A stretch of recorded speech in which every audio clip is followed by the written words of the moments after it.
Practicing medicine is a privilege. As physicians, we have the opportunity to serve our patients and make a direct difference in their lives. Becoming a doctor is a fantastic accomplishment. The road from aspiring to be a doctor to a practicing physician is long. It requires hard work, perseverance, and sacrifice. Most importantly, it requires a plan. I'm Dr. Ben from The Developing Doctor, physician and certified physician development coach. In this video, I'm going to describe the 10 steps you need to take to go from aspiring physician to practicing doctor. The first step is to obtain a bachelor's degree, complete the required coursework, and do well in your courses. All medical schools require applicants to have completed and attained a bachelor's degree. While the exact requirements may vary slightly, most schools require 2 semesters of biology, chemistry, physics, and organic chemistry. Additional recommended courses include biochemistry, calculus, and statistics. It's also highly recommended that applicants take several courses in the humanities with a focus on ethics, death and dying, and writing skills. There's no best pre-med major. It's most important that you choose a course of study that you're interested in and passionate about. Common majors include biology, physics, the social sciences, and humanities. No matter what major you choose, it's important you do well. The average GPA of admitted medical students to allopathic schools is 3.6 to 3.8 on a 4-point scale. The second recommended step is to participate in research and learn about the scientific method. Medicine is a science, and many medical schools value applicants who understand the scientific process. Participating in research can help you develop valuable skills in asking questions, designing studies to answer those questions, and analyzing data. These skills directly translate to the practice of medicine, where physicians must be able to explore the most recent literature to apply it to patient care. It is also a common way to set yourself apart from other applicants. The third step is to learn more about healthcare by engaging in service activities and obtaining clinical experiences. Medicine is not just a science, it's also an art. Physicians have to have excellent communication skills, leadership, and emotional intelligence. These traits can be hard to assess on an application. The medical system is complex, and medical training and practice are rigorous. Clinical experiences can help the student understand what they're getting into.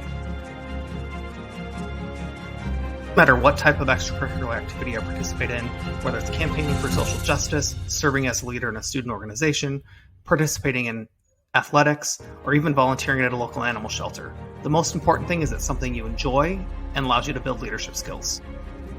Step 4 is to prepare for the medical college admissions test, or MCAT, by studying thoroughly. The MCAT is a standardized multiple-choice computer-based test required by all U.S. medical schools. It's divided into 4 sections: the biological and biochemical foundations of living systems, chemical and physical foundations of biological systems, psychological, social, and biological foundations of behavior, and critical analysis of reasoning skills. The scaled scores range from 472 to 528. The MCAT is a central part of the application, and poor scores are used to weed unqualified applicants out. The average score for test takers was 501, for medical school applicants was 506, and for admitted and enrolled students was 511. The average scores for Caribbean schools was slightly lower at 497. DO and MD schools have relatively equivalent scores. Step 5 is to research and apply to medical schools that align with your goals. The medical school application process is time-consuming and requires careful preparation. There are 3 primary application systems in the U.S.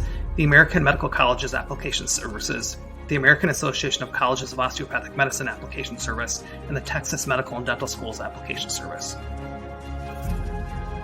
Components of the primary application include a work and activities section and personal statement. Letters of reference are also needed. There are school-specific secondary applications which have essays associated with them. Recently, some schools have been using the Casper and Preview exams as a way to assess emotional readiness for medical school. Step 6 is to complete the rigorous coursework and clinical rotations required in medical school. Medical school takes 4 years to complete. The first 2 years are typically didactic or classroom-based. Curriculum covers normal and abnormal human body processes, disease processes, and treatments. Clinical exposure also begins during the first 2 years. The final 2 years of medical school are clinical and serve as on-the-job training. During this time, students rotate through the various medical specialties, learn how to take histories, perform physicals, work on medical teams, and make clinical decisions. Step 7 is to pass the steps of the United States Medical Licensing Exam and obtain a license. There are two series of medical licensing examinations, the USMLE, taken by MDs, and the COMLEX, commonly taken by DOs. Each series is divided into 3 steps. Step 1 assesses preclinical knowledge and is taken near the end of the second year. Step 2 assesses preclinical and clinical knowledge and is required to be taken before graduation. Step 3 assesses clinical decision-making and is typically taken during the first year of residency. Passing all 3 steps is required to obtain a medical license. Step 8 is to choose a medical specialty and apply for residency in that specialty. Exposure to the medical specialties occurs during the 3rd and 4th years. Options include obstetrics, radiology, various surgical subspecialties,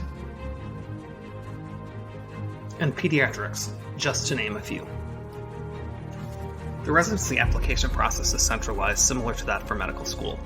Medical students find out where they'll be going for residency on match day in late March for most specialties. Residency is considered to be the most vigorous time of medical training.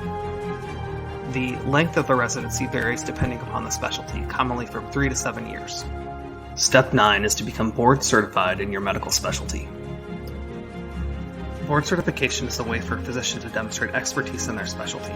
It's commonly viewed as the culmination of years of medical training. Passing boards is a time of great celebration.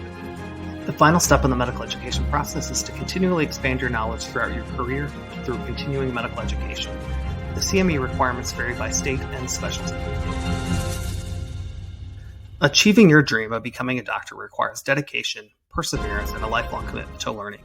By following these steps, you can turn your dream into a reality. Becoming a doctor is not easy, but with passion and hard work, you can achieve your goals. Celebrate every success along the way and learn from every failure. Throughout the process, take care of your physical and mental well-being. Self-care is essential for success. The journey may be long, but the impact you make at the end is immeasurable. If you want guidance at any point in your medical journey, the Developing Doctor can help. I've coached hundreds of pre-meds, students, residents, fellows, and physicians to success. Follow the link below the video, schedule a free coaching session, and learn more about my coaching programs. I look forward to speaking with you.